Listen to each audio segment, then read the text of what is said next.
Bueno, muy buenas tardes. Ya cerrando festival, nos encontramos aquí con estas dos mujeres espectaculares. Mi nombre es Vivian Unaz. Quiero en principio agradecer al Oiga Mire Lea por invitarme a moderar este espacio, invitar aquí además a las compañeras que van a ver ustedes que de verdad son mujeres encantadoras. Ellas no se conocen, no se conocían hasta este momento, pero a cada una por separado le hablamos de la otra, así que esta es como una cita ciegas que presagiamos, sea, pues que salga muy bien, que salga muy interesante. Yo quiero presentarlas brevemente, seguro durante la conversación pues van a emerger otros temas. Por orden alfabético tengo aquí a mi derecha a Jenny Valencia, más conocida como Malicia Enjundia, bueno, ellas dos tienen mucho en común además, o sea, ninguna de las dos es caleña, pero tienen su caleñidad muy fuerte. Malicia es pereirana en realidad, nació en Pereira, pero es caleña, más caleña que yo sin duda, o sea, es caleña por adopción. Malicia ha sido pues escritora, ganadora del Premio Nacional de Literatura, cronista, maestra, que también es un trabajo que sé que valora un montón, y más recientemente ha incursionado en artes performáticas, ¿no? Con una obra además preciosa y bueno, con puestas en escena donde hay música y tiradera. Y por el otro lado, a mi izquierda, está María del Mar Ramón. María del Mar es bogotana, pero vive en Buenos Aires hace 10 años, aunque te dice que también tiene corazón caleño, así que aquí la hemos recibido y adoptado. Es escritora de novelas, seguramente ustedes la conocen también por sus columnas, muy famosa por ellas. Trabaja actualmente en radio y en proyectos audiovisuales varios, y en Cali en particular el movimiento feminista le tiene un montón de aprecio por su participación en Viejas Verdes.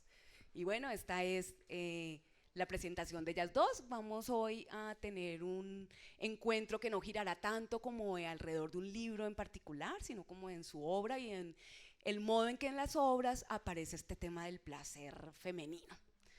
Y quiero empezar por ahí, quiero empezar preguntándoles de manera muy abierta por el lugar que el placer femenino tiene en su obra, o sea, qué papel ocupa, cómo aparece, y bueno, si por ahí empezamos a conversar, estaría bien. Vamos con Jenny.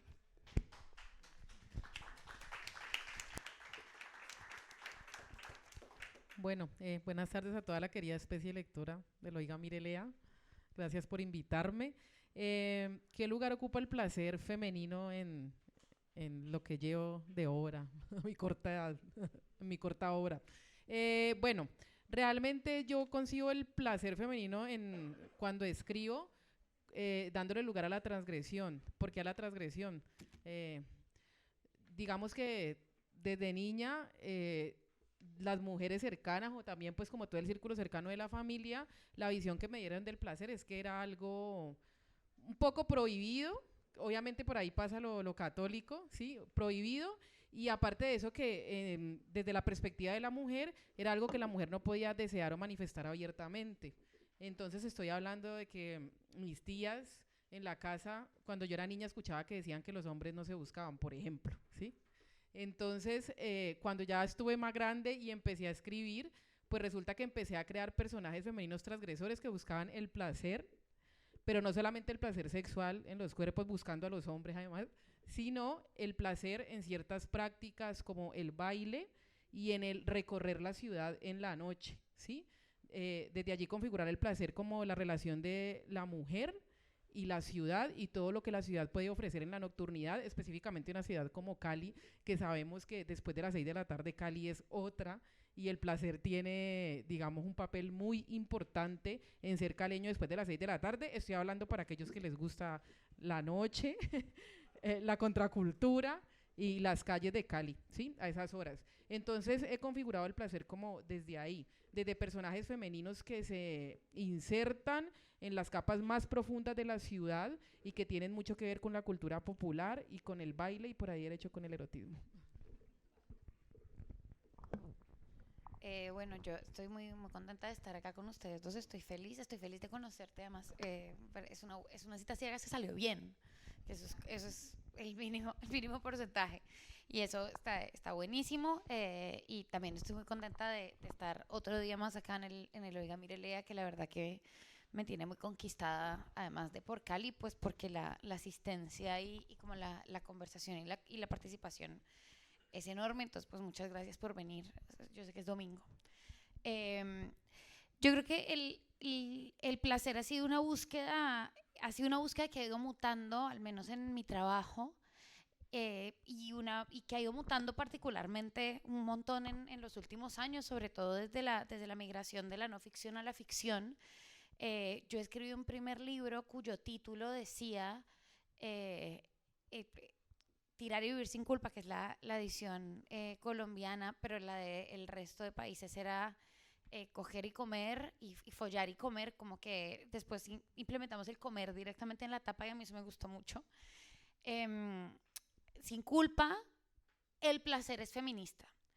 Y yo creo que esa premisa, yo todavía adhiero a esa premisa, la miro desde otro lugar, ¿no? Me acerco a esa convicción que tenía desde otro lugar, pero creo que en ese momento, el año 2018, yo venía escribiendo estos ensayos que giraban mucho sobre esa idea. Desde el 2016, lo opuesto al placer era la culpa. Entonces, todo lo que se trataba para mí de placer era un ejercicio, como mencionabas vos, de cierta subversión al decir, bueno, la culpa es patriarcal, es católica, es patriarcal, es esta institución directamente, podríamos decir, como ciertamente misógina, de pensar que es como una autopolicía que nos ponemos, ¿no? Es como una autocensura la culpa, está ahí por alguna razón y se puso socialmente en ese lugar, pero finalmente es un ejercicio que vos haces todo el tiempo con vos misma, ¿no? Entonces, para mí, en ese momento, en ese contexto, el placer era todo aquello que lograba subvertir esta idea patriarcal de la culpa y que lograba luchar contra esta convención patriarcal de la culpa. Y por eso estaba muy centrado ese libro sobre los placeres más eróticos, más sexuales, pero también de la comida, pensando en, como mirándolo más ampliamente, como los placeres del cuerpo, ¿no? Como todo aquello que es vulgar y que es considerado vulgar, terrenal, banal, pero que es muy material del cuerpo de las mujeres y de la manera en la que las mujeres habitamos el espacio público y el espacio privado, y como reivindicarnos.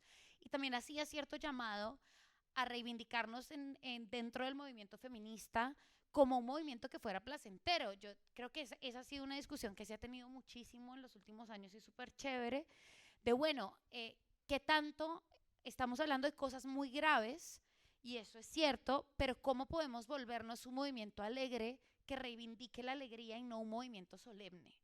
Y todavía se tienen esos debates de salen a la marcha bailando cuando es una marcha por femicidios, ¿no? Entonces, y es una discusión que es interesante y sobre la que yo tengo pues una postura muy clara de que la solemnidad no necesariamente trata con seriedad los temas, ni tampoco los habla más, sino que no podemos perder ese regocijo, ¿no? Ese placer incluso de la militancia. Y yo dediqué mucho de esa obra, incluso el título, a hablar de este tema desde esa perspectiva, pero después, con los años, que han sido pocos, pero pues igual en los temas de debate y discusión feminista han sido muchos y muy profundos, me empezó a parecer, o quise alejarme y distanciarme un poco de esa idea, y yo creo que esto es algo que una tiene que pensar mucho como feminista, como mujer y como persona, o personas a las que nos interesa la política, y es bueno, cómo nos distanciamos y cómo podemos observar a lo largo del tiempo nuestras convicciones políticas y no pensar eso como algo malo, sino como algo que enriquece esta mutación constante, profundamente dolorosa también de las migraciones, de las convicciones o las transformaciones de las convicciones, porque tendemos a tomarnos muy en serio nuestras convicciones. Y después lo que me empezó a suceder es que ya no me interesaba tanto el placer como un ejercicio de subversión ante la culpa, sino el placer como la concreción del deseo. Y la pregunta ahí fue, a lo largo de mi obra, mucho más sobre el deseo, ¿no? Sobre esto que es tan difícil de describir y tan complejo y tan contradictorio como desear y poder expresar el deseo y poder reconciliarse con el deseo y poder también sanar un poco la angustia que generan los deseos que no consideramos coherentes con lo que quisiéramos desear, ¿no? Y el placer más bien como algo más amplio que tiene que ver con la concreción del deseo.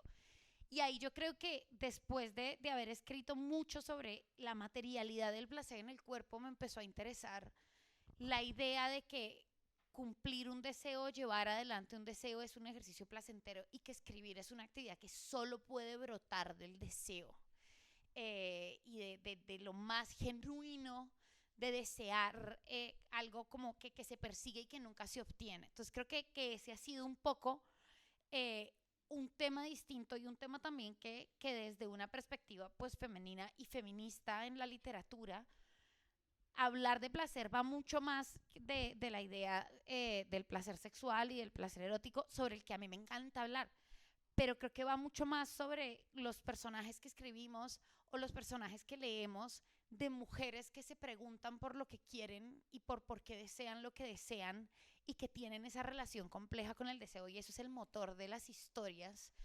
entendiendo que la vida no es toda placentera, sino que es un compendio también de otras emociones. Entonces creo que ahora me interesa mucho más esos personajes en los que el deseo de las mujeres está puesto como una pulsión vital, porque eso lo hemos visto mucho, pero nos lleva un poco más adelante a la idea del placer más allá del cuerpo. Entonces creo que eso es un poco como ese recorrido literario. Bien, bueno, mil cosas me estallan, pero leyéndolas a ambas, a mí me ocurría algo, y es que, y a propósito de esto del placer y como el compromiso con el deseo que ustedes exponen con tanta desenvoltura en los textos, ¿no? Y entonces frente a eso me pasaba dos cosas. Por un lado, como que decía, bueno, aquí hay una osadía, ¿cierto? Hay una osadía de hablar del placer, del deseo, ¿no? Incluso, pero luego incluso sentía una osadía mayor cuando me encuentro con esa como genuina honestidad con hablar de eso que avergüenza con respecto al placer y al deseo, precisamente a eso, al deseo que no debería de tener. Además, eso que avergüenza en tiempos de buenas feministas, ¿no? No soy buena feminista, yo estoy deseando aquello que no debería desear, porque deseo sumisión, o porque creo que en ambos casos, seguramente en un modo pues más expositivo, en el caso de María del Mar, y en un modo pues como mucho más sinuoso, en tu caso, Malicia, y ocurre igual. O sea, estas dos autoras son capaces de, por un lado, hablar del placer de un modo muy desenvuelto, muy abierto, muy directo, y por otro lado también hablar de cosas que nos avergüenzan, que nos podrían avergonzar. O sea, hablar de que uno deseaba que el chico guapo fuera el que te eligiera, pero no lo hacía porque eras gorda, o hablar de desear aquello que nos oprime, ¿no? Y poder hablar de cómo llega uno a eso, cómo llega uno a decir, bueno, este salto lo voy a dar. Bueno, en mi caso, yo reconozco que hay muchos textos, muchos de mis cuentos que tienen tintes autobiográficos y claro, yo tuve una adolescencia bien difícil porque no tenía un cuerpo heteronormativo, gorda, barrosa, era la razonera de los amigos en el barrio, me hacían bullying, me decían de todos los adjetivos que se le puede decir a una chica gorda de 14 años. Entonces, claro, cuando hago el ejercicio de escribir acerca de un personaje, por ejemplo, como una chica gorda de 14 años, primero, el placer de sentir ya la distancia con esa que era yo y haberme como desposeído de todos esos prejuicios y de todo ese tormento que yo sentía en ese tiempo, ¿sí? Es como ahorita adulta mirar la adolescente que fui, pero entonces volver a eso y ver que son como temas que están muy vigentes porque yo soy profesora y yo veo a mis estudiantes sufrir, ¿sí? Porque no son delgadas, porque no son rubias, porque no tienen el pelo liso, porque, ¿sí? Y todo el tiempo como ir buscando como ese estereotipo, pues. Entonces, al escribir sobre esto, pues está el placer, primero de sentir que hago catarsis, pero también hay un placer secreto y un poco diabólico de imaginarme al lector que está lleno de estos prejuicios, ¿qué va a pasar en él o en ella? ¿Qué va a pasar cuando lea, digamos, con este tono, qué palabra decías ahorita, como de hablar de estos temas que avergüenzan y que sea tan abiertamente, ¿sí? Allí hay también como un placer secreto en el escritor. Creo que todos los escritores son un poco malvados y malvadas, porque siempre, por lo menos yo lo hago siempre con mucha intención en todos los cuentos, de tocar temas que sean bien filosos, y mi intención siempre ha sido pegarle una puñalada al lector. Lo siento.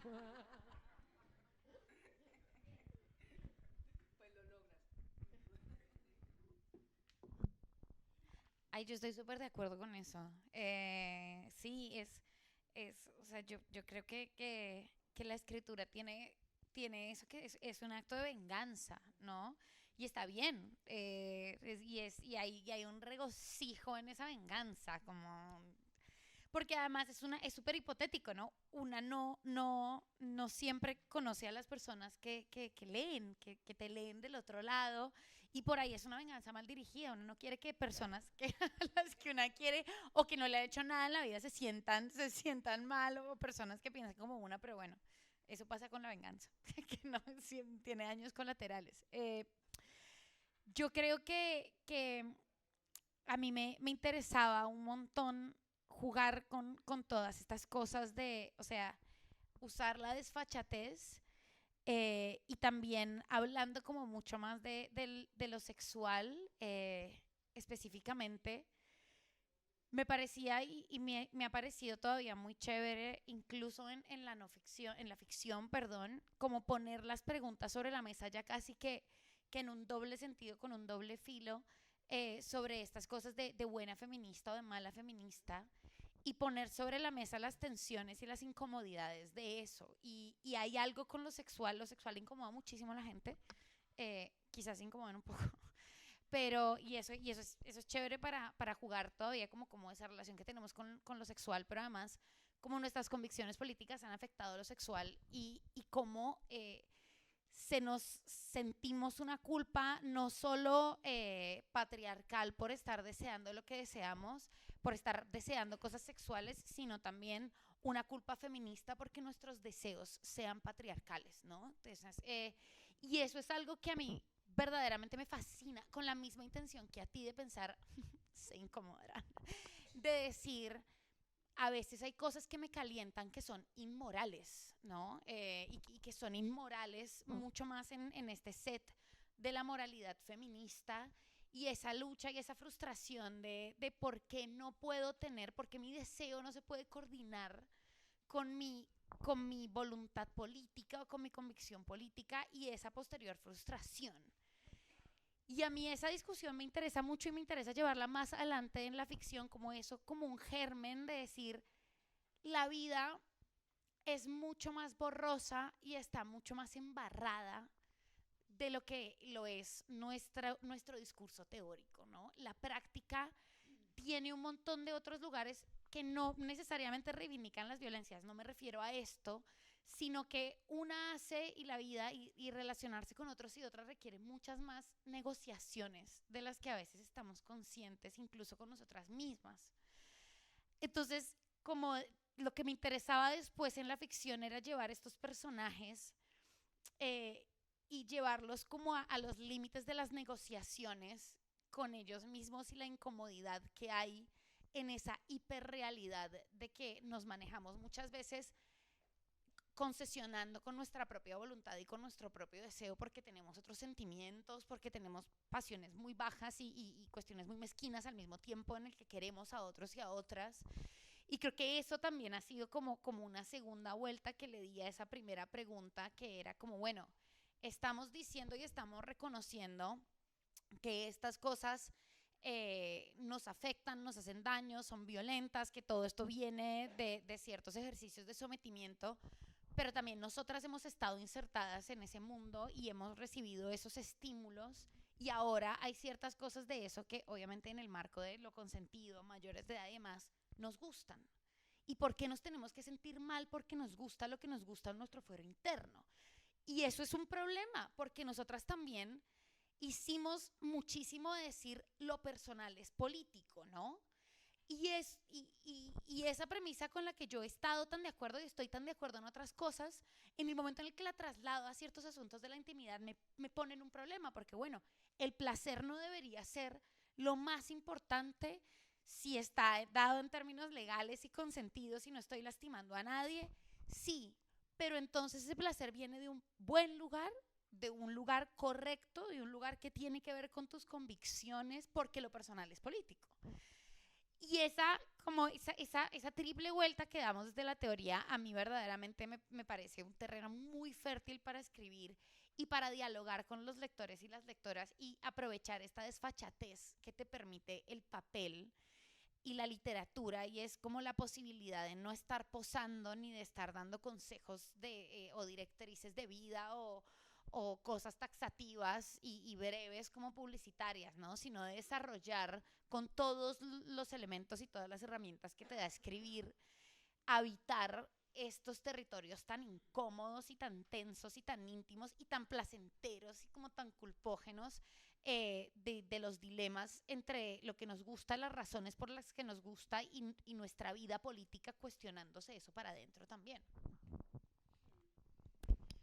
Sí, esto pienso también en el modo en que esto que dices, María del Mar, pues nos hace cuestionar sobre el modo en que las feministas cuestionamos en ocasiones el deseo masculino también, ¿no? Y bueno, que echar una mirada para adentro y a nuestro propio deseo probablemente revela muchas contradicciones que pues nos exigen cierta consecuencia y cierta ternura también, si puedo decirlo así, hacia el modo en que entendemos el deseo masculino. Y hablando de estas contradicciones, una muy grande que está en ambas obras, eso me pareció muy interesante, ambas hablan en algún momento, en algún punto, de sí mismas como mujeres de cuerpos gordos. Y esos cuerpos gordos como objeto gordos de distintas dimensiones, además distintas descripciones, distintos contextos, y estos cuerpos gordos adolescentes, ¿no? de estas dos mujeres, son como muy interesantes y tienen como una contradicción que pues yo veo y quisiera que nos hablaran un poquito de ella, y es que por un lado son cuerpos que como en el plano de las relaciones públicas parecieran ser sancionados, o sea, como ahí en el plano del amor, pues no son cuerpos que dotan de estatus a nadie, y mucho menos a un chico de pandilla, que es un poco como son presentados estos chicos, estos varones, ¿no? en sus obras. Pero luego estos cuerpos sí son objeto de deseo también, ¿no? De deseo, son cuerpos sexuados que son descubiertos, ¿no? Como cuerpos pues deseados y deseantes.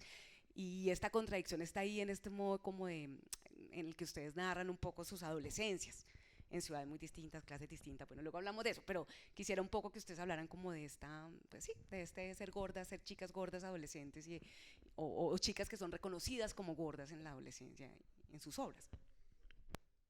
Ay, yo no puedo contestar esas preguntas sin hablar de lo que me pasó. Pero sí, mira, lo que pasa es que, claro, como toda la presión de las miradas de fuera de gorda, gorda, pero luego también la adolescencia es una época donde vos estás descubriendo eróticamente, ¿no? Y hablamos del tema de la masturbación, por ejemplo. Entonces yo me acuerdo que a mí me... Estoy hablando de eso porque está en un relato que se llama Gorda, en una obra de teatro que escribí. Entonces, yo me acuerdo que, por ejemplo, en el personaje de Gorda, para alejarme, la chica de este relato, ella, o sea, tiene, por ejemplo, mucha presión por el bullying que le hacen sus amigos, pero al mismo tiempo está enamorada, ¿sí? Del chico más guapo del barrio, y esto pasa, digamos, el reconocimiento del propio cuerpo, esa contradicción de la que hablas, Vivian, es porque yo me acuerdo que en la época del descubrimiento erótico del propio cuerpo, pues claro, una cosa que hacemos las mujeres y creo que hacen todos los seres humanos es encerrarse a mirarse el cuerpo, ¿no? Y un poco a reconocerse. Yo me preguntaba en algún momento cómo si un cuerpo de una mujer gorda siente tanto, ¿por qué es censurado? O sea, es como si la sociedad te dijera que porque eres gorda no vas a poder sentir o no tienes el derecho de sentir o no hay una aprobación estética de sentir lo que todo el mundo tiene derecho a sentir en su cuerpo, que es el placer, ¿sí? Entonces, digamos, desde allí también es como que he tratado de mostrar como esas dos perspectivas, desde lo íntimo y también desde lo público. Cómo tú te descubres en lo íntimo a través de la exploración de tu cuerpo, pero cómo desde lo público se te censura, ¿sí? Ese cuerpo es como si te dijeran, no tienes derecho a descubrirte ni a explorarte porque no tienes un cuerpo que encaje como en las expectativas sociales. Eso es como lo que podría decir. Yo estoy súper de acuerdo. Creo que, claro, fui adolescente en los 2000, que era la época post-heroin chic, ¿no? Como modelo de belleza. Britney Spears en I'm a Slave for You, que creo que era talla 2, ¿no? Era además muy del jean descaderado. El jean descaderado hizo muchísimo daño a una generación entera. De esto no se habla tanto. El jean descaderado pegado era anatómicamente imposible de llevar. Y esto es importante aclararlo porque yo leo esas, o sea, yo tengo amigas y grandes amigas que trabajan en la militancia gorda, y por supuesto que no corresponde que yo me llame a mí misma una persona gorda, ¿no? A pesar de que también están estas cosas, estas ideas bueno, ¿qué es entonces ser gordo y qué no? Pero esto es una precaución importante para tener, porque es que después tenemos que ver a chicas que son modelos, que es algo que ya hemos hablado en ICESI, diciendo, ay, comí 3 ensaladas y me siento gorda, pero me amo igual, y usando y replicando el discurso que a la militancia gorda le ha costado tanto, ¿no? Entonces, ahí hay que hacer esa salvedad, y es justamente lo que a mí me parece todavía más cruel, y es no solo ser gordo es y era mala palabra, y no solo ser gordo te deshabilitaba de tu propio cuerpo y habilitaba a todo el mundo a que opinara sobre tu cuerpo, censurara tu cuerpo, opinara sobre cuestiones que son básicamente imposibles saberlas a simple vista, sino que además todo lo que no fuera ultra flaco era gordo. Y eso es lo que a mí me resulta directamente como ofensivo. No solo ofensivo, o sea, eso simplemente no es verdad, es contrafáctico. Y esa sensación de todo lo que no es ultra flaco es gordo, pero entonces a las personas que son ultra flacas también les fiscalizamos el cuerpo, y también hay todo el tiempo un temor de entrar a la categoría de la gordura, y lo único que esto va creando es una idea de que no hay ninguna mujer que pueda existir, no hay ninguna mujer cuyo cuerpo no sea un asunto de escrutinio y de fiscalización. Pero lo que se ha hecho con los cuerpos gordos es una barbaridad, y era una barbaridad entonces y es una barbaridad ahora. Lo que pasa es que creo que eso, como ahora se reconoce, ahora es posible decir que las personas tienen un cuerpo gordo, como las personas que nos considerábamos gordas, que éramos todas, eh, era, era imposible reconocer el cuerpo. Había una negación absoluta del cuerpo, y yo recuerdo haber crecido pensando que mi vida iba a empezar a suceder cuando yo fuera flaca, ¿no? Y no solo como en distintos plazos de cuando una es más chiquita y suceden estas cosas como muy crueles de cerrar los ojos en Navidad y decir, Dios mío, ojalá me levante flaca el 25 de diciembre, esto sí sería un regalo, sino como de verdaderamente pensar más grande, bueno, no, estas 2 semanas no voy a hacer absolutamente nada, porque hacer algo, la gente le gusta salir a comer ya como persona más grande y adulta, y entonces yo debo privarme de todas estas experiencias, porque la vida es lo que sucede ya cuando uno adelgaza. Y a mí verdaderamente me parece que hay pocas cosas así, pocas cosas tan crueles y tan normalizadas y tan aceptadas, y como absolutamente toda la sociedad se encarga de fiscalizar todos los cuerpos gordos, todos los cuerpos flacos. Entonces todo el mundo, toda tu familia, todos tus afectos es una especie de policía que te mantiene en este estado de negación absoluta con el cuerpo. Y para que nosotras pudiéramos descubrir el placer, primero teníamos que ver que teníamos un cuerpo, y para ver que teníamos un cuerpo teníamos que no ser gordas. Entonces, ¿quién sabe cuándo iba a pasar eso, no? Como todo lo que pasaba en el medio era una simulación de la vida. Y es impresionante, como es ridículo esto. Pero yo sé que todas entienden de lo que yo estoy hablando. No todos, todas, porque aquí sí ha habido como una cuestión de género muy distinta, pero algunos pueden acercarse o aproximarse a esa experiencia de crueldad. Y ahí, a pesar de todo eso, nosotras descubríamos que teníamos un cuerpo en secreto, y que ese cuerpo nos calentaba a nosotras y calentaba a otros en secreto. Porque el amor, el ser deseados, el ser vivos, el habitar el espacio público ha sido algo que se reserva para los cuerpos flacos, o para los cuerpos que entran en un estándar que no existe. Siempre hay un problema, siempre hay otra cosita, siempre hay otra cosa para que las mujeres podamos ocupar el espacio. Entonces existía esta doble crueldad. Nosotras disfrutábamos, nos hacíamos la paja y además calentábamos a otras personas, o sea, eso sin duda. Pero el amor, y el amor entendido como este valor supremo al que las mujeres tenemos que aspirar, que es el valor de un hombre heterosexual que nos quiere y nos lleva a conocer a las tías y demás, eso no ocurría para las personas que no éramos flacas, ¿no? Como y esta censura de tiene una novia gorda y no sé qué. Y yo creo que ahí, y esta es la única cosa con la que yo verdaderamente he decidido no dar ningún paso atrás ni dar absolutamente ningún paso a la negociación, y es como la posibilidad de reconocer la crueldad con los cuerpos gordos y de evitar en cualquier clase de reunión con mucha virulencia esa clase de fiscalización, ¿no? Como a mí no se opina. Y es algo que sigue pasando y es lo único en lo que yo, por lo que hoy en día me peleo con las tías. Como que comentario tan maluco, tía. Claro, ni por Petro, yo ya estoy ya como...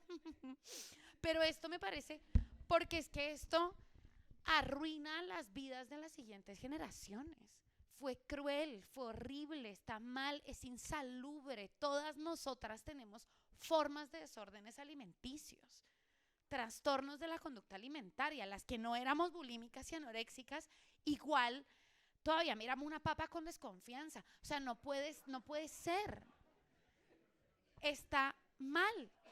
Y a las mujeres gordas, los niveles de violencia, yo tengo amigas que van a la clínica, una amiga, mi mejor amiga Lucía, que es una gran activista gorda que se llama Lucía Portos y ha hecho muchas cosas por la política pública para cuerpos gordos, y la amiga de Lucía tenía apendicitis, llega al hospital, dice, me duele mucho el estómago, la médica la mira y le dice, tienes que bajar 10 kilos, se da vuelta y se va. Porque es lo primero que dice un médico, ¿no? No hace falta ver nada más. El sistema médico dice las personas tienen que ser flacas. Se va a la casa, pasan 2 días y vuelve con peritonitis. Y dice, no, es que me miraron y me dijeron, no, es que estaba gorda. Como son esos niveles de violencia.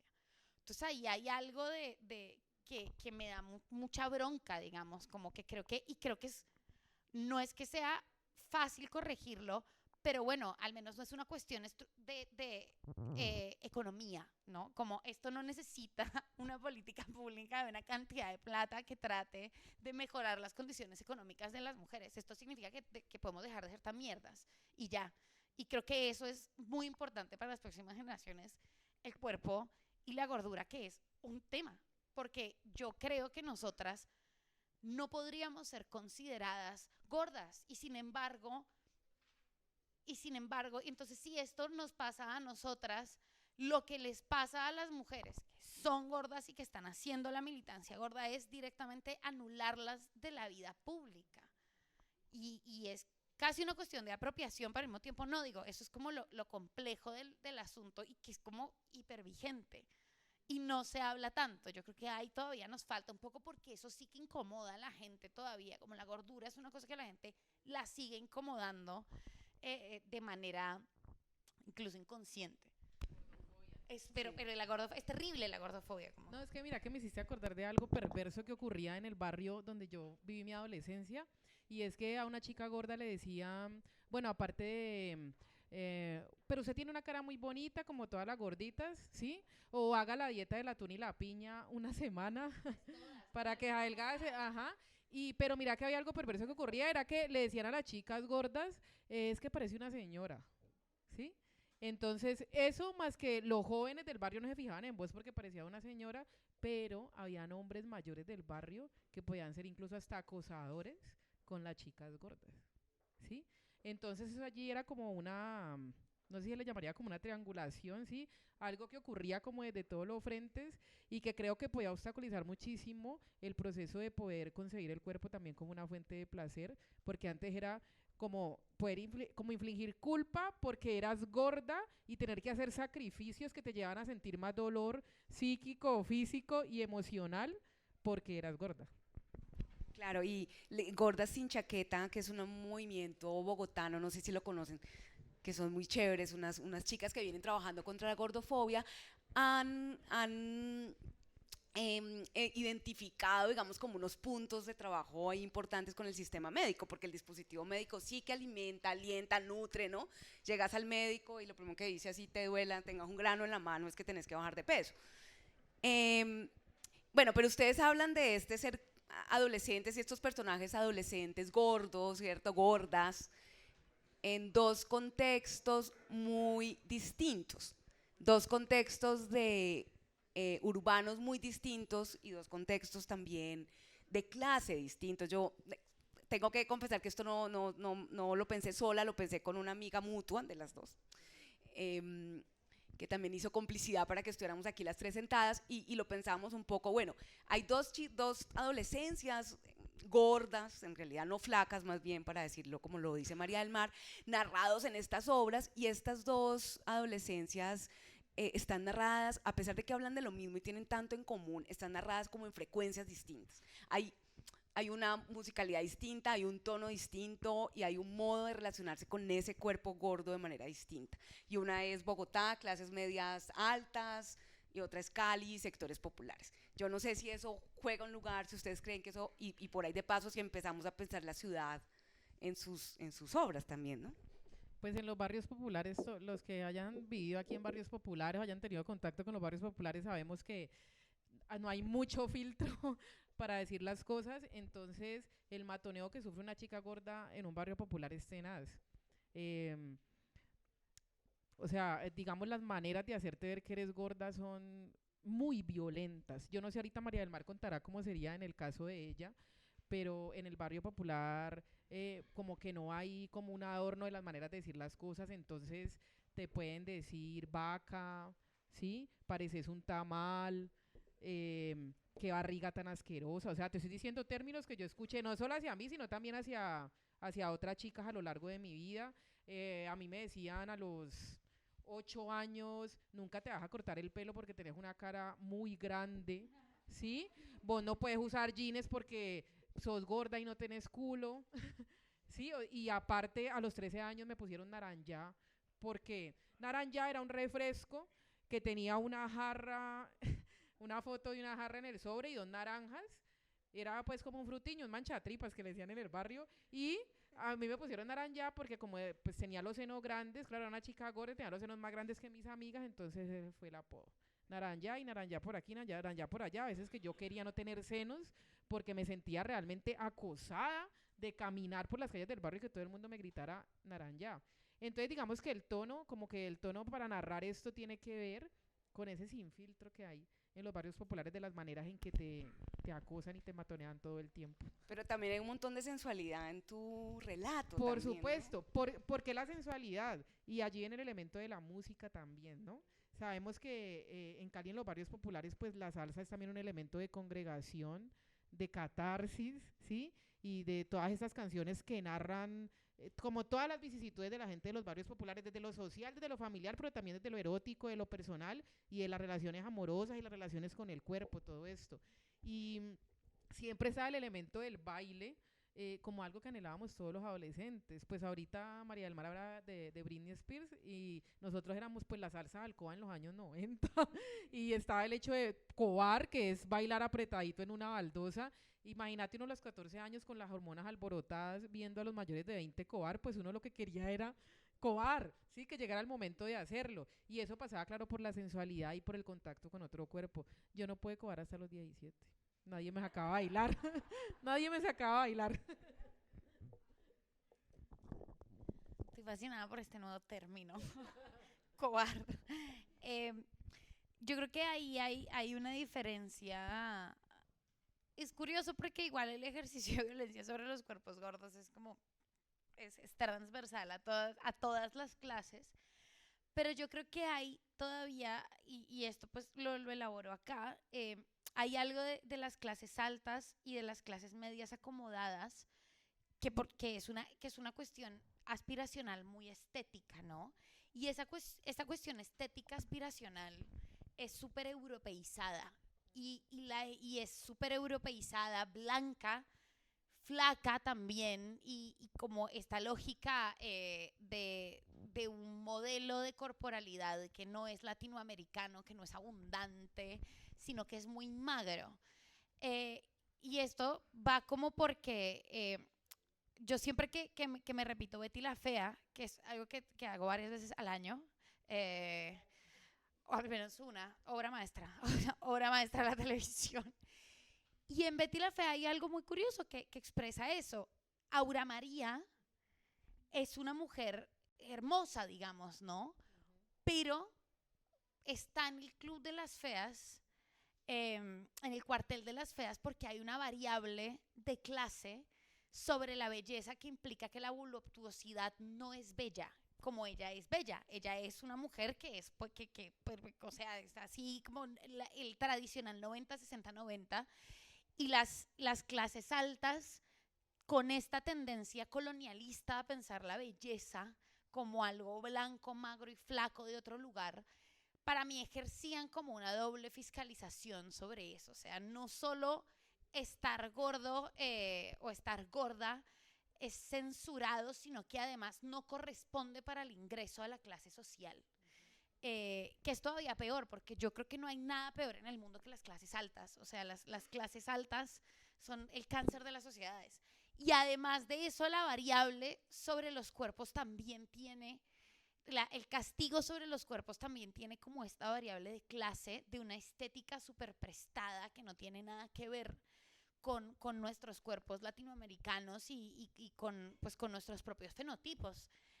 Al margen de que, por supuesto que la gordura igual se castiga en todas partes, pero para mí está un poco esto de la blanquitud, de la magritud de las bellezas europeas que las clases medias y altas les interesa replicar, al menos en la capital del país, que es muy distinto. Y además esa distancia de los bogotanos con el cuerpo, esta incomodidad, esta sospecha sobre los cuerpos, que yo también, además del frío, tiene que ver como con esa herencia medio burguesa de la ciudad, que no deja de considerar el contacto como algo que no debe tenerse y con lo que hay que tener mucha precaución.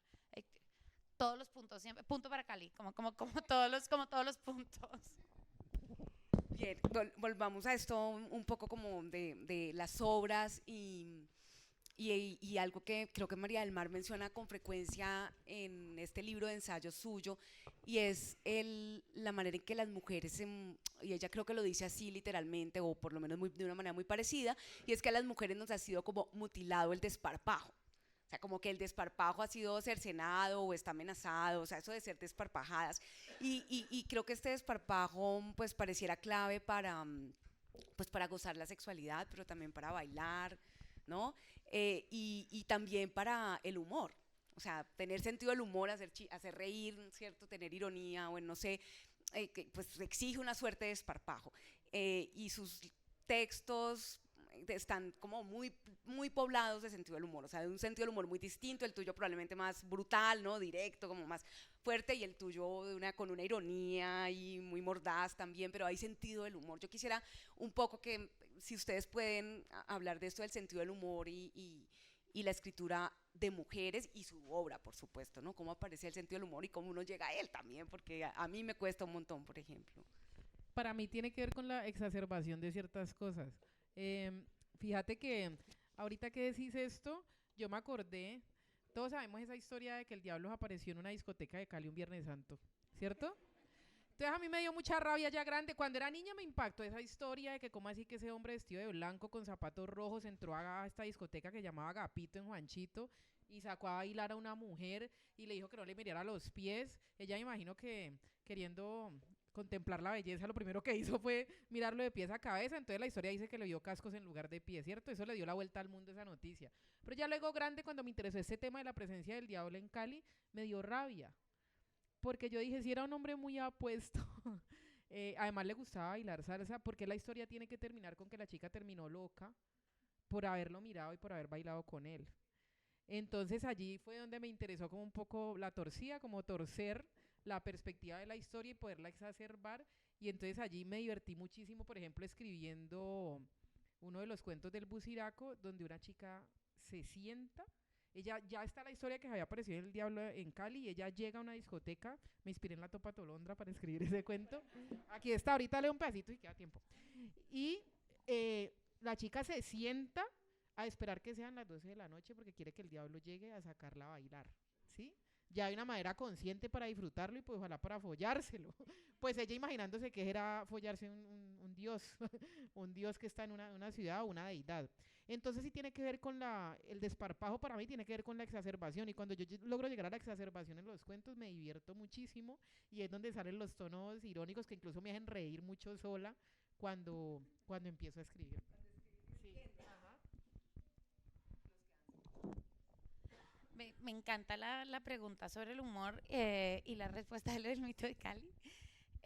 Yo creo que el humor es súper fundamental y a mí me interesa cuando uno, no sé, como que el humor que más me interesa es en el que uno se puede reír de una misma y que una no se toma tan en serio.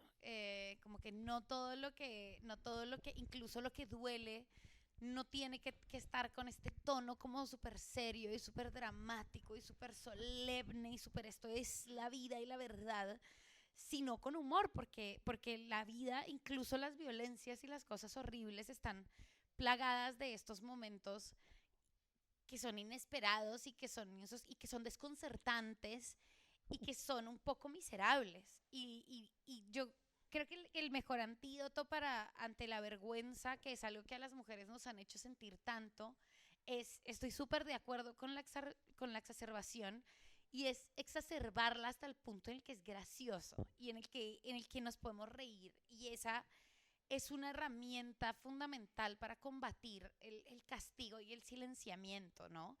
Y por eso creo que a las mujeres se nos censura muchísimo el humor, como una vez, por ejemplo, las mujeres que hacen política, y yo creo que hay políticas que deben ser graciosísimas, pero si ya pudiste ingresar a la esfera del discurso público, es más que condenado o malinterpretado o mal visto no tomártelo muy en serio.